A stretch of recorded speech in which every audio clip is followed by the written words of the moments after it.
Baik, Assalamualaikum warahmatullahi wabarakatuh. Salam sehat semuanya. Hari ini di pertemuan ke-7, kita akan bahas terkait pluralitas masyarakat Indonesia, atau sering kita sebut dengan keberagaman atau kemajemukan masyarakat Indonesia. Oke, saya ingatkan kembali, minggu depan kita akan middle test atau UTS, jadi saya akan kasih soal atau tidak tugas nanti di Google Form yang akan saya kirim di grup. Oke, kita lanjut. Baik, selanjutnya kita akan bahas terkait pengertian dari pluralitas masyarakat Indonesia. Nah, menurut dari Kementerian Pendidikan dan Kebudayaan, pluralitas masyarakat Indonesia memiliki arti yang sama dengan kemajemukan masyarakat Indonesia. Nah, selain istilah pluralitas, kita juga menemukan istilah lain yang berhubungan dengan keberagaman, yaitu multikultural.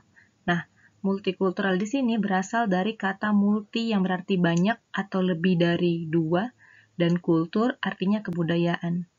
Nah, sehingga masyarakat multikultural adalah masyarakat yang memiliki lebih dari dua kebudayaan. Jadi, pluralitas di sini bisa diartikan sebagai keberagaman, bisa diartikan sebagai multikultural.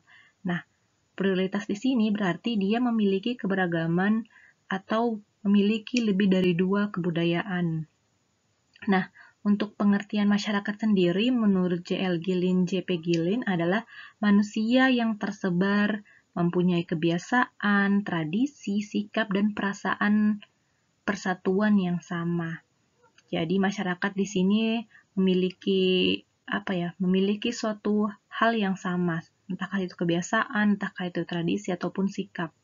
Nah, untuk pengertian Indonesia sendiri, menurut Konsultan Jenderal Republik Indonesia, Indonesia adalah negara kepulauan terbesar di dunia. Indonesia, perlu kita ketahui, dia memiliki 17.000 pulau, di mana hanya 7.000 pulau yang berpenghuni. Nah, Kalimantan, Jawa, Sulawesi, Sumatera, Papua merupakan pulau utama di Indonesia dan juga merupakan pulau yang banyak penduduknya. Nah, selain itu, Indonesia juga memiliki pulau-pulau kecil seperti Bali, Karimun Jawa, Gili, dan Lombok yang merupakan tempat atau tujuan wisata lokal maupun internasional. Nah, kita tahu bersama bahwa ibu kota negara Indonesia adalah Jakarta yang terletak di Pulau Jawa. Nah, bisa disimpulkan bahwa pluralitas masyarakat Indonesia adalah kemajemukan atau keberagaman masyarakat Indonesia baik dalam suku, budaya, agama, ras, pekerjaan, dan lain-lain. Baik, selanjutnya kita akan bahas terkait faktor penyebab dari pluralitas. Nah, di sini ada 3 faktor penyebab dari adanya keberagaman atau multikultural. Yang pertama itu letak geografik wilayah Indonesia. Nah, tadi sudah saya singgung sedikit bahwa pulau di Indonesia ada 17.000 pulau dan 7.000 pulau itu yang terpenghuni, sehingga karena adanya pulau-pulau ini membuat dan juga berpengaruh terhadap suku bangsa Indonesia. Kenapa? Karena adanya orang-orang yang akhirnya tinggal di setiap pulau-pulau yang ada di Indonesia membuat mereka mempunyai perbedaan-perbedaan atau ciri khas masing-masing. Entahkah itu bahasanya berbeda, ataukah sukunya berbeda, atau bahkan cara berpakaiannya ataupun kebiasaan yang ada di setiap daerah-daerah. Nah, ini juga letak geografis akhirnya menjadi faktor penyebab adanya keberagaman dari suku di Indonesia. Nah, yang kedua yaitu adalah faktor Indonesia terletak antara Samudra Hindia dan juga Samudra Pasifik. Jadi karena adanya kedua samudra ini sehingga Indonesia menjadi lalu lintas perdagangan.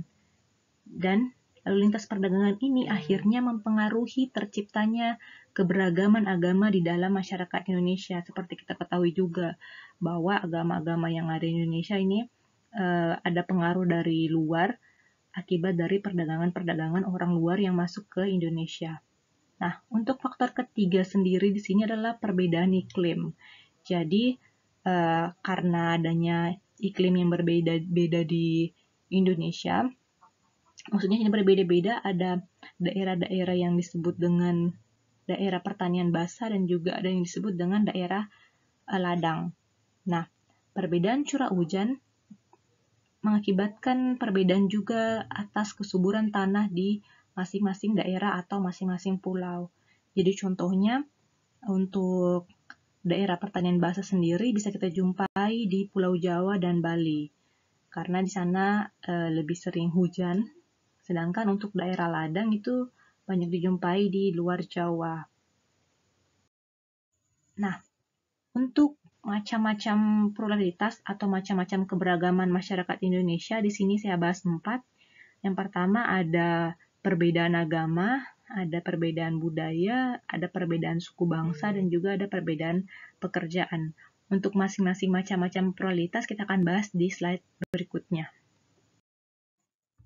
Baik, untuk macam-macam pluralitas yang pertama kita akan bahas terkait pluralitas agama.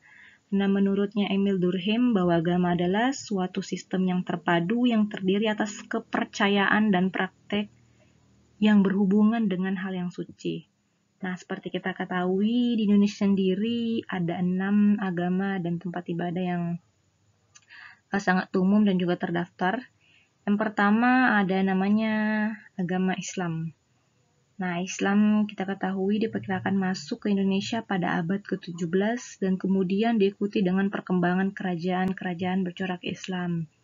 Nah, agama Islam sendiri tempat ibadahnya adalah masjid.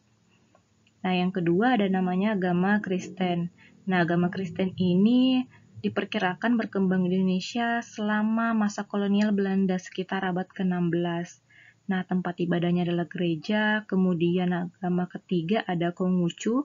Nah, Konghucu sendiri di sini diperkirakan sudah berlangsung berabad-abad lamanya dilihat dari adanya penemuan kelenteng. Nah, penemuan kelenteng ini ada pada tahun 1819 di beberapa tempat. Pertama itu biasanya di Manado itu penemuan kelenteng pertama. Kemudian agama keempat ada agama Buddha. Nah, agama Buddha sendiri diperkirakan masuk di Indonesia itu sama dengan agama Hindu sekitar abad Masehi dan tempat ibadahnya namanya vihara. Nah, kemudian di sini ada agama Hindu. Agama Hindu di sini diperkirakan masuk ke Indonesia sejak awal abad Masehi. Nah, hal tersebut menjadikan agama ini menjadi salah satu agama yang tertua di Nusantara. Nah, adapun tempat ibadahnya adalah pura. Nah, Hindu-Buddha ini banyak ditemukan atau banyak penduduk yang menganut agama ini di Bali.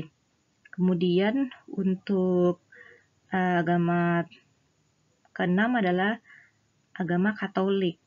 Nah, Katolik ini berkembang di Indonesia diperkirakan sekitar abad ke-8.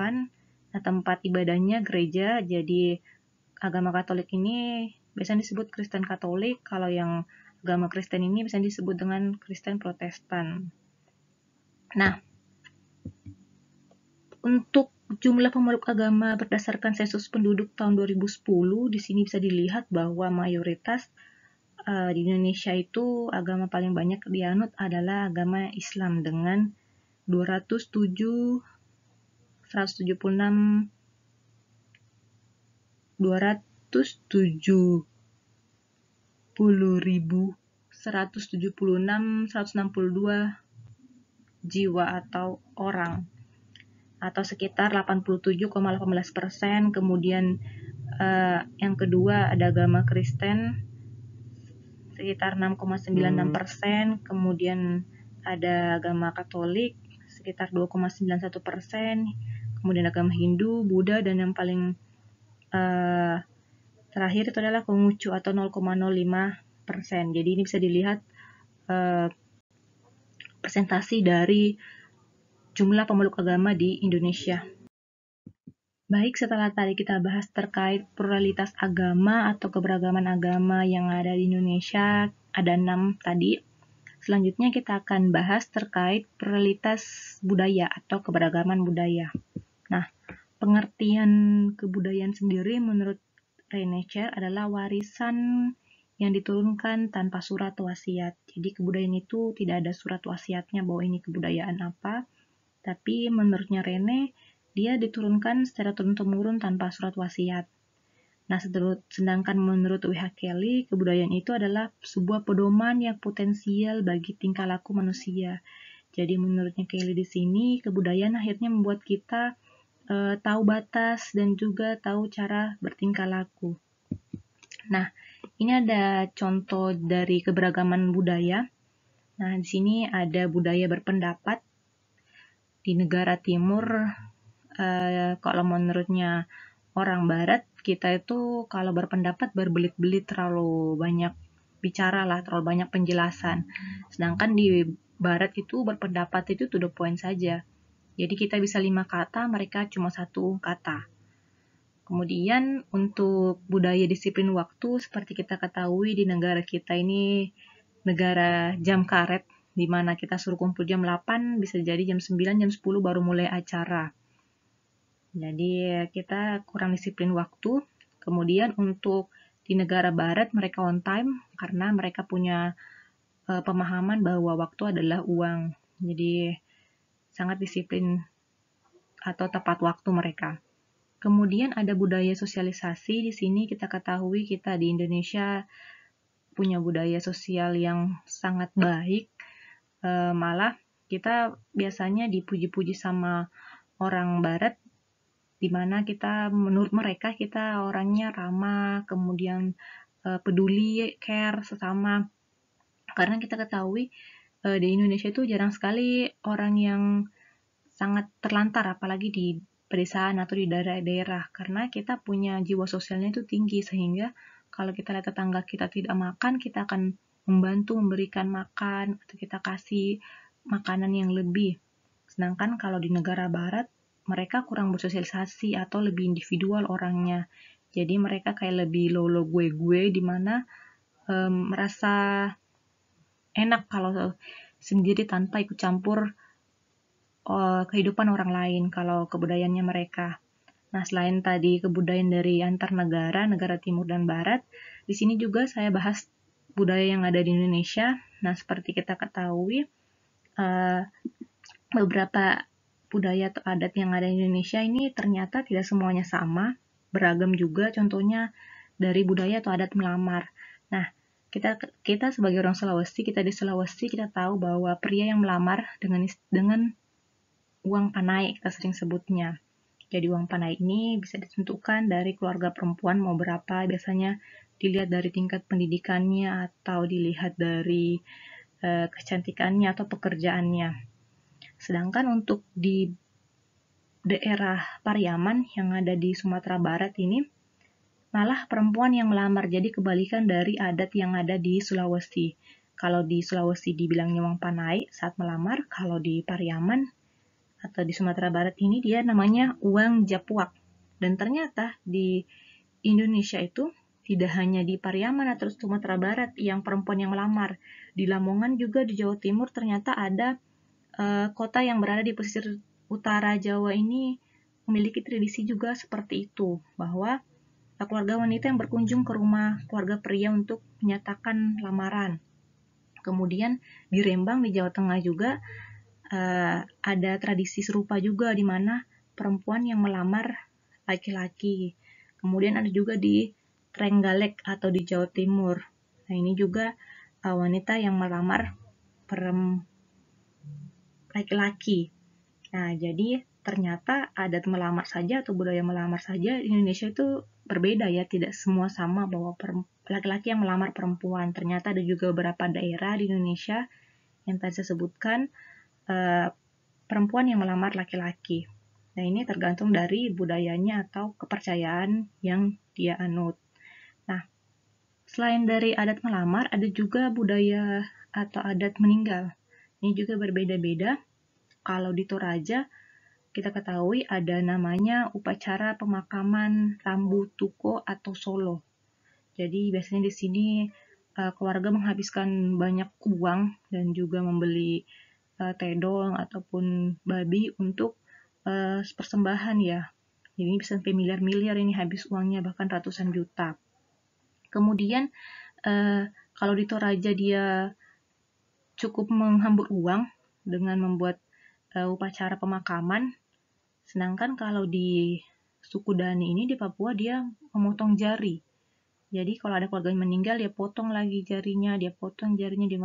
Semakin sedikit jarinya seseorang, berarti semakin banyak keluarganya yang meninggal. Kemudian kalau di Bali sendiri, adat meninggalnya dia membakar mayat atau sering disebut dengan ngaben. Jadi bisa dilihat bahwa di Indonesia sendiri sangat banyak perbedaan terkait suatu adat ataupun budaya. Di sini saya beri contoh melamar dan juga budaya atau adat meninggal. Kalau ada contoh-contoh lain bisa di komen di YouTube ini atau bahkan di WA. Kalian kira-kira tahu ada perbedaan atau adat budaya apa yang di tempat kalian dengan tempat lain. Oke, selanjutnya prioritas ketiga kita akan bahas terkait prioritas suku bangsa. Nah, menurutnya Webster, bahwa suku bangsa adalah sekelompok orang yang memiliki kesamaan tradisi dan biologis. Nah, ini ada peta Indonesia. Ini adalah pulau terbesar kita, ada Sumatera, ada Kalimantan, ada Sulawesi, ada Papua, dan juga ada Jawa. Nah, berdasarkan dari sensus BPS tahun 2010, bahwa di Indonesia ini terdiri dari 1.331 suku. Bayangkan, banyak sekali suku di Indonesia yang tersebar di 34 provinsi. Kita akan bahas beberapa suku yang sangat umum ya, yang sangat terkenal. Untuk suku-suku lainnya, bisa di komen ataupun dibahas di WA apa saja yang kalian tahu di luar dari yang saya sebutkan di sini. Oke, untuk pulau pertama kita akan bahas Pulau Sumatera. Di sini terdiri dari beberapa provinsi, ada 10 provinsi, dan masing-masing memiliki suku-suku yang berbeda-beda atau suku-suku yang cukup familiar di kita. Di Nangro Aceh Darussalam sendiri ada suku Aceh, Gayo, Alas, Kluet, Tamiang, Singkil, Anak Jame, Simaleu, dan Pulau. Ini dia provinsi paling atas, sebelah kiri bisa dilihat. Kemudian yang kedua ada di bawahnya lagi Sumatera Utara. Provinsi Sumatera Utara memiliki beberapa suku, yaitu suku Batak Karo, Batak Simalungun, Batak Fakfak, Batak Angkola, Batak Toba, Melayu, Nias, Batak Mandailing, dan Maya-Maya. Nah, ini juga di Sumatera Barat, di bawahnya lagi ada suku Minangkabau, Melayu, Mentawai, Tanjung Kato, Panyalia, Caniago, Sikumbang, dan juga Gusci. Nah, untuk di Provinsi Riau sendiri ada suku Melayu, Akit, Talak Mamak, orang Uton Bonai, Sakai, Laut, dan Punui. Nah, di sampingnya Provinsi Riau, di Kepulauan Riau di sini, suku yang ada di sana yang familiar itu Melayu, Siak, dan juga Sakai. Nah, untuk di bawahnya Provinsi Riau ada Jambi. Ini ada suku Atin, Kerinci, Penghulu, Peda, Melayu, suku Jambi, suku Kubu, dan juga suku Bajau. Nah, kemudian untuk di Bengkulu sendiri, untuk suku yang familiar, yang sering dengar itu adalah Muko, suku Pekal, suku Serawai, Pasema, Enggano, Kaur, Rejang, Lembak. Nah, untuk di Sumatera Selatan, atasnya Bengkulu sedikit, ada suku Melayu, Kikin, Semenda, Komering, Pasemah, Lintang, dan Kubu, Lembak, Rejang, Musi, Bilida, dan Ranau. Nah, untuk di Lampung sendiri, suku yang familiar itu adalah suku Pesisir, suku Pubian, Sungkai, Samenda, Seputi, bla bla bla, dan Pasemah. Nah, untuk di Bangka Belitung sendiri, Provinsi Bangka Belitung, suku yang terkenal adalah suku Bangka, Melayu, dan juga Tionghoa.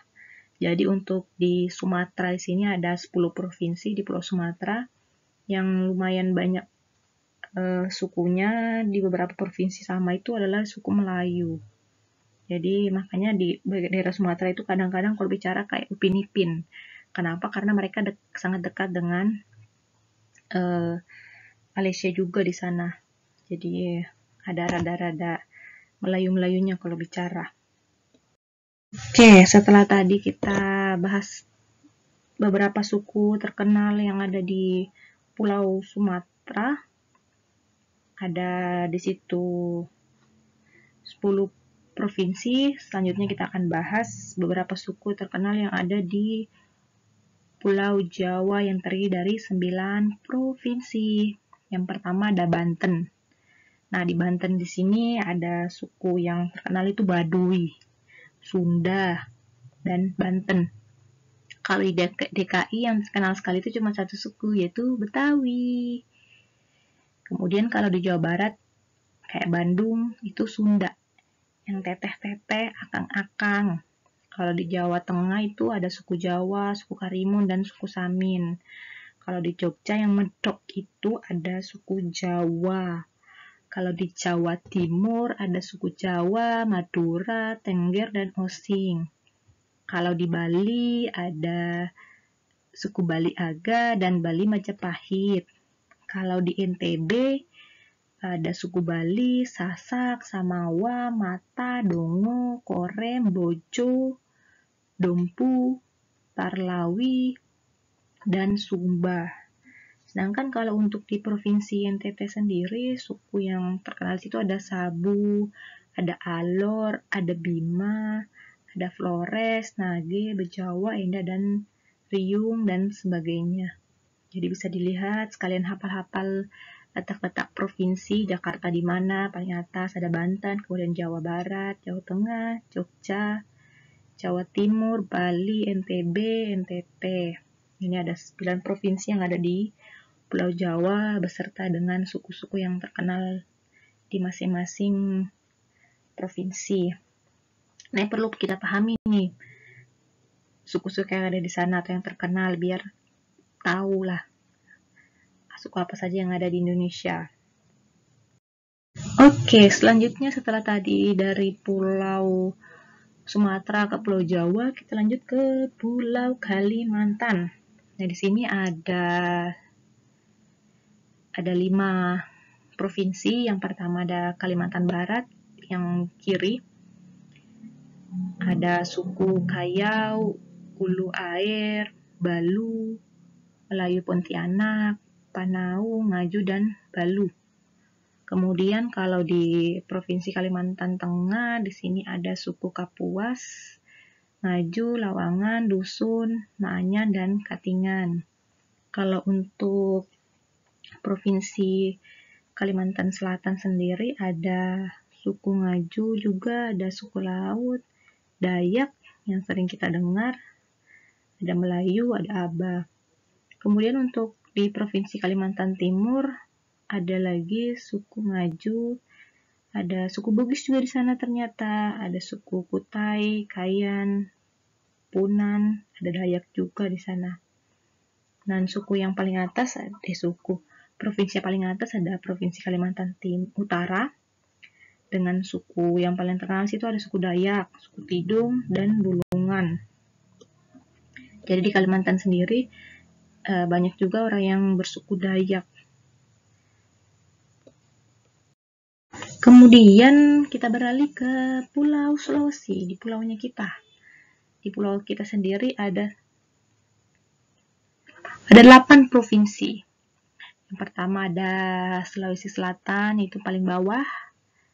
Di sini Provinsi Sulawesi Selatan, suku yang paling terkenal itu ada Mandar, Bugis, ada Toraja, ada suku Sadan, ada suku Bugis, dan suku Makassar sendiri. Nah, kemudian agak kanan sedikit, kanan atas ada Provinsi Sulawesi Tenggara, tempat saya sekarang. Ada suku Mapute, ada suku Mekongga, Landewe, Landawe. Yang paling terkenal di sini di Sulawesi Tenggara itu adalah suku Tolaki. Ada juga suku Bugis dan juga suku Buna dan Buton yang ada di dekat-dekat Kendari itu. Kemudian di sebelah kiri atasnya Sulawesi Tenggara dan Sulawesi Selatan ada Provinsi Sulawesi Barat. Di sana ada suku Mandar, paling terkenal ya, Mamuju, Bugis juga ada, Mamasa juga ada. Kemudian paling atas tengah Ada Sulawesi Tengah, di sana paling terkenal itu suku Toli-Toli. Ada juga suku Buwol, Mori, Bungku, Banggai, nah dan lain-lain. Kemudian di Gorontalo, bawahnya Sulawesi Tengah sedikit, suku di sana yang paling mayoritas itu suku Gorontalo. Kemudian di kanannya lagi paling atas ada Sulawesi Utara. Di sana suku paling terkenal itu suku Minahasa, suku Halmahera, Tidore, ada Morotai, Gorontalo sendiri, Sangir, dan lain-lain. Kemudian di sebelah kanan bawahnya Pulau Sulawesi itu ada Maluku. Di situ terkenal dengan suku Buru, suku Kei, suku Ambon, Banda. Kemudian di Maluku Utaranya sendiri paling terkenal itu adalah suku Halmahera, ada suku Obi, ada suku Morotai, dan Ternate Baca. Nah, di pulau terakhir ada Pulau Papua. Di Papua ini ada 2 provinsi, Papua Barat dan juga Papua. Di Papua Barat ada beberapa suku yang familiar itu ada Meibrat, Arfak, Asmat, Dani, dan Sentani. Nah, saya sudah pernah lihat suku Asmat sama Arfak. Kemudian kalau di Papua ada suku Sentani, Dani, Amume, Imboran, Asmat juga ada, Jagai juga ada. Nah, di Papua sebenarnya ada banyak sekali suku, ada 400-an, cuma yang paling terkenal suku-suku ini.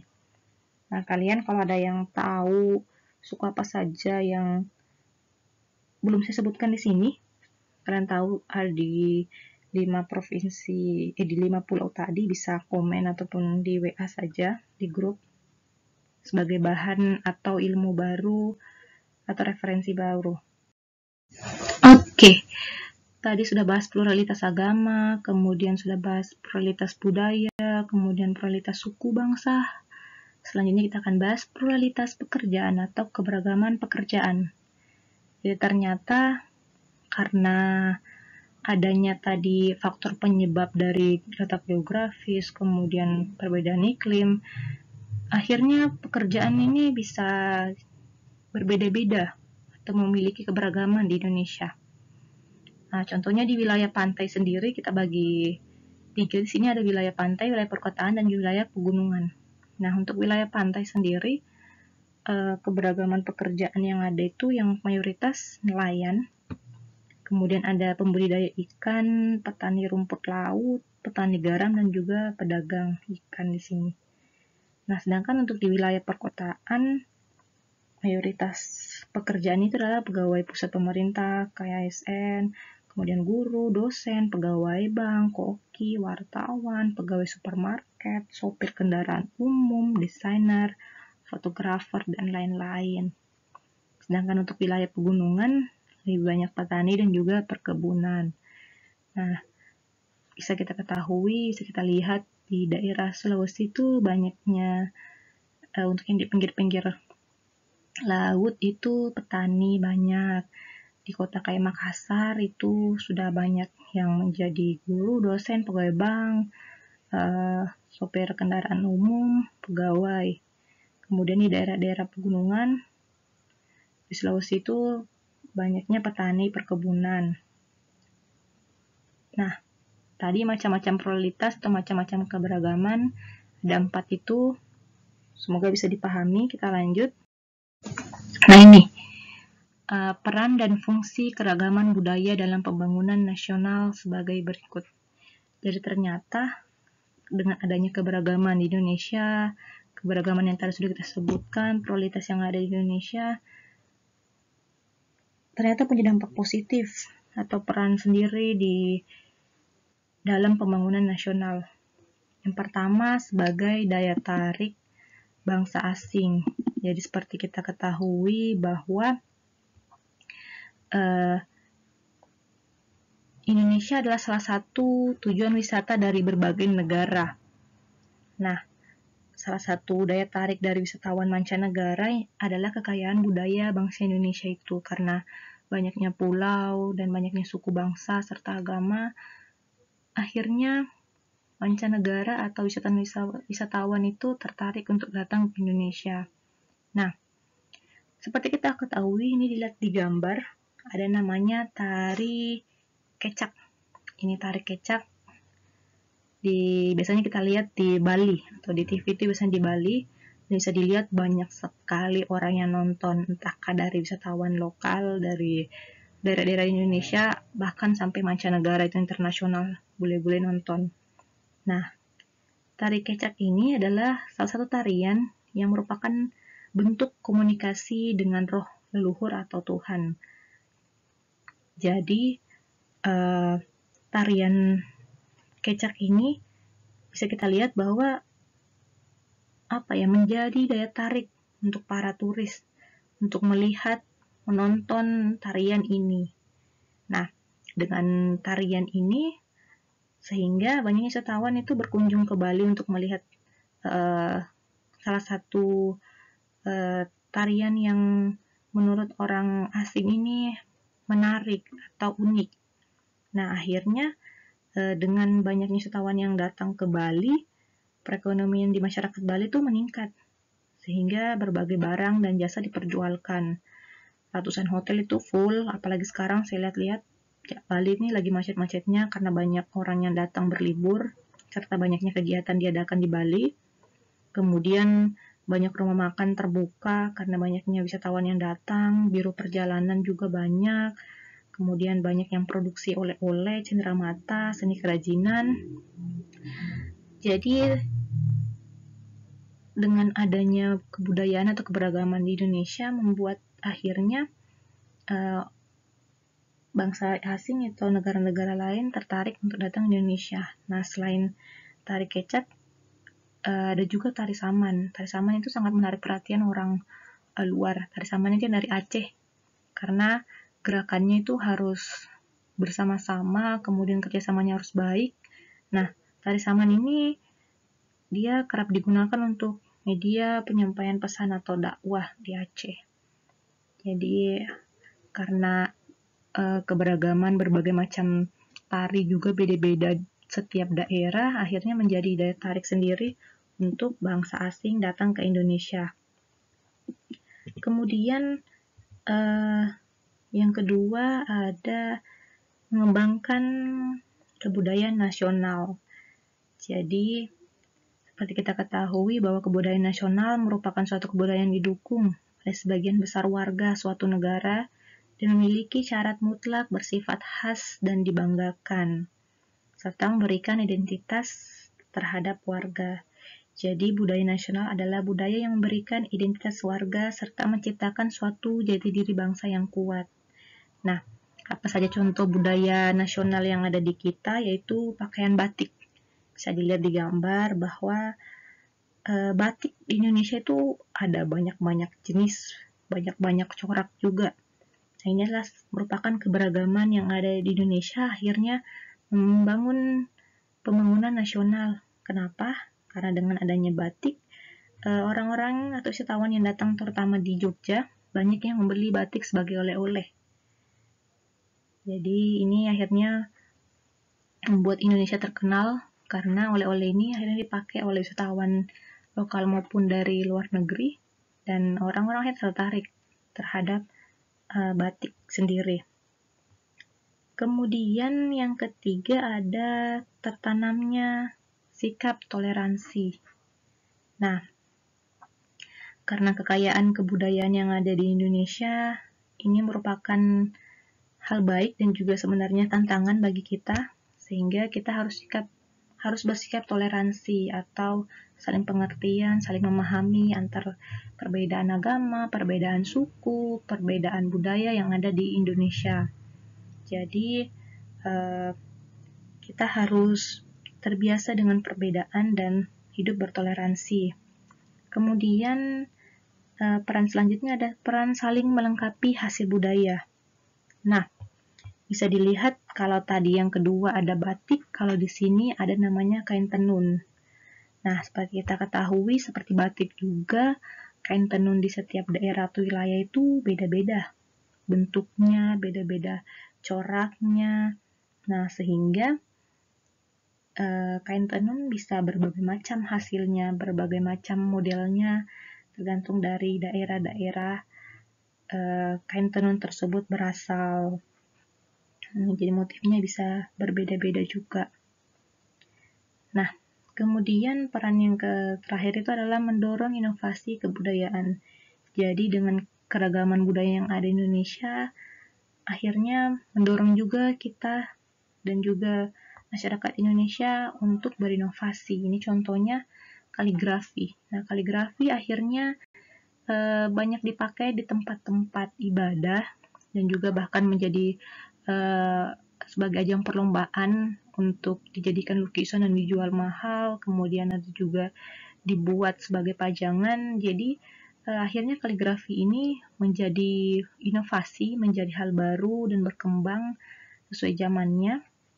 Jadi banyak hal-hal yang membuat akhirnya kita berinovasi karena merasa bahwa kebudayaan yang ada itu bisa kita kembangkan lagi dengan cara-cara yang lebih modern. Contohnya juga bisa dengan inovasi kain tenun atau batik. Jadi batik sekarang sudah ada motif-motif yang lebih milenial lagi dengan memadukan corak-corak batik daerah dengan yang kain-kain polos untuk para remaja atau milenial biar tidak kelihatan tua banget.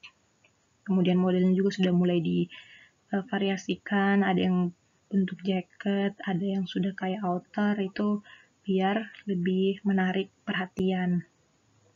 Nah, ini tadi peran-peran dari keragaman budaya yang ada di Indonesia, dan keberagaman ini akhirnya membantu dalam pembangunan nasional. Oke. Perbedaan-perbedaan adat atau budaya di atas yang tadi sudah dijelaskan menjadikan Indonesia dikenal sebagai masyarakat yang bersifat majemuk atau beragam. Nah, hal itu dengan mudah dapat diketahui dalam semboyan negara Republik kita, yaitu Bhinneka Tunggal Ika, yang artinya meskipun berbeda-beda tetapi tetap satu. Nah, semboyan ini secara umum mengandung arti meskipun masyarakat Indonesia terdiri dari berbagai suku, bangsa, tetapi tetap merupakan satu kesatuan Republik Indonesia. Adapun etika yang harus kita terapkan dalam kehidupan majemuk atau kehidupan yang beragam atau plural society, yang pertama, kita bergaul dengan siapa saja. Jadi perlu kita pahami bahwa bergaullah dengan siapa saja tanpa memandang agamanya, sukunya, pandangan politiknya, dengan saling menghargai sifat masing-masing. Ini etika pertama, kita jangan memandang-mandang orang dari perbedaan yang ada. Kemudian yang kedua, ada berperilaku sopan. Jadi dengan kita berperilaku sopan, akhirnya bisa saling menghargai di dalam suatu masyarakat. Dan akhirnya kita hidup dengan harmonis atau nyaman. Kemudian etika yang ketiga, jadikan pertemuan sebagai suatu ajang untuk mempererat tali persaudaraan. Jadi hindari bermusuhan, jadi upayakan ada kelompok-kelompok atau pertemuan atau kegiatan-kegiatan yang dapat meningkatkan keeratan dari masyarakat atau kelompok yang ada di sekitar kita. Kemudian etika yang keempat, dalam pertemuan hindari kegiatan negatif seperti caci maki, membicarakan aib, bergosip, gibah, merencanakan langkah-langkah untuk menjatuhkan orang, agama, atau etnis lain. Jadi usahakan fokus ke kegiatan positif, kira-kira kegiatan apa yang bisa mempererat silaturahmi atau meningkatkan toleransi kita. Kemudian etika yang kelima, mengutamakan kerjasama. Nah, di sini kerjasama ini diarahkan untuk mengedepankan kepentingan bersama. Jadi, kalau buat kegiatan-kegiatan positif itu utamakan yang ada kegiatan kerjasamanya, sehingga kita lebih solid. Kemudian etika yang ke-6, komitmen untuk meneruskan persahabatan yang sudah terjalin. Jadi, kita harus berkomit untuk terus bersatu atau solid. Nah, kalau tadi ada etika, di sini ada nilai-nilai pluralitas masyarakat. Jadi setelah kita beretika, nama etikat tadi, kemudian kita juga harus paham nilai-nilai dalam masyarakat yang beragam. Yang pertama, kita harus belajar hidup dalam perbedaan. Jadi tadi ada contoh dengan bergaul tanpa memandang perbedaan yang ada. Nah, di sini kita harus menganut nilai belajar hidup dalam perbedaan. Kemudian kita juga perlu membangun saling percaya, apalagi kalau ada kegiatan kerjasama. Jadi kita harus trust kepada teman atau masyarakat lain.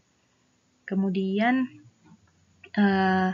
ada nilai memelihara saling pengertian. Jadi kita juga perlu saling pengertian, tidak boleh egois dalam bermasyarakat, apalagi di daerah yang memiliki keberagaman yang banyak begitu. Kemudian nilai-nilai yang selanjutnya adalah menjunjung sikap saling menghargai. Jadi kita perlu menghargai terutama perbedaan dalam beragama. Jadi kita perlu menghargai saat ada yang ibadah ataupun sholat, agar masyarakat lain bisa nyaman, kemudian tidak tersinggung saat mereka menjalankan ibadahnya. Jadi kita diam, kita tidak perlu protes atau menjelek-jelekan apa kepercayaan mereka atau yang berbeda dengan kepercayaan kita. Kemudian ini juga penting, terbuka dalam berpikir. Jadi kita perlu lebih open-minded, lebih terbuka dalam berpikir agar kita tidak membenci atau merasa kita yang superior, merasa kebudayaan kita yang lebih baik, agama kita yang lebih baik, atau suku kita yang lebih baik. Jadi kita perlu agak lebih terbuka bahwa ternyata di Indonesia banyak sekali perbedaan yang ada, baik agama, budaya, pekerjaan, maupun suku. Nah, dengan mengetahui perbedaan-perbedaan yang ada, kita lebih terbuka sehingga lebih menghargai, bisa lebih toleransi terhadap perbedaan yang ada. Oke, saya rasa cukup. Jika ada yang ingin ditanyakan atau di-sharing atau ingin menambahkan, bisa di grup WA ataupun di kolom komentar ini. Terima kasih. Assalamualaikum warahmatullahi wabarakatuh.